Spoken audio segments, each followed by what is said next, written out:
Hope तुम्ही सगळे मजेत आहात.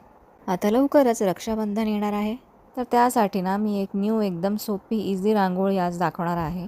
ज्यांना अजिबात रांगोळी काढता येत नाही ना, त्यांनी नक्की हे ट्राय करायला पाहिजे. समभुज चौकोन आकाराचा रंगोळीचा स्टेन्सिल घेतलेला आहे आणि त्याच शेपमध्ये ना मी रेड रांगोळीचे डॉट्स टाकत आहे. त्याच्याने काय होतं ना, शेप जे आहे ना एकदम व्यवस्थित बनतं.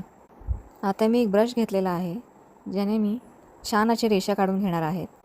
तुमच्याकडे जर पेंट ब्रश नसेल ना, तर मग काळजी करायची गरज नाही आहे. तुम्ही एखादा पेन किंवा पेन्सिलसुद्धा वापरू शकता याचे शेप्स देण्यासाठी. रंगोली फिलर वापरलेला आहे मी रंग भरण्यासाठी. मी पिंक कलर वापरत आहे. तुम्ही तुमच्या मनाचा कुठलाही रंग वापरू शकता. आता मध्ये मी एक ग्रीन डॉट टाकणार आहे आणि त्यामध्ये येलो कलर यूज करत आहे. डिझाईन उठून दिसण्यासाठी ना मी मध्ये येलो कलर वापरत आहे. बोटाने इझीने असं प्रेस करू शकतो आपण रांगोळीला. तुम्हाला स्पून वगैरे पण वापरायची गरज नाही. आणि त्यात मी निळा रंग भरलेला आहे. आता बरोबर बाजूने ना आपण त्याची दोरी काढून घेऊया राखीची. आतापर्यंत तुम्हाला समजलं असेल की मी राखी बनवत आहे.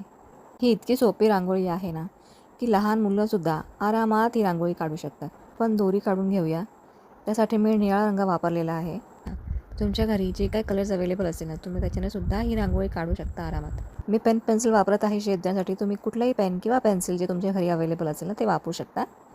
आता आपण दुसऱ्या साईडने सुद्धा दोरी काढून घेऊया सिमिलर पद्धतीने. बघा आता किती सुंदर आणि इतक्या लवकर ना ही रांगोळी तयार झाली आहे आपली राखीची.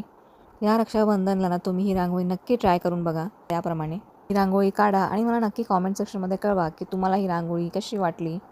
ज्यांना रांगोळी काढायचा खूप कंटाळा येतो किंवा ज्यांना रांगोळी काढताना ना खूप अवघड जातं ना, आय थिंक त्या लोकांसाठी ना ही रांगोळी एकदम बेस्ट आहे.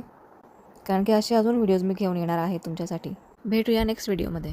आपल्या फ्रेंड्स आणि फॅमिलीसोबत या व्हिडिओला शेअर करायला विसरू नका.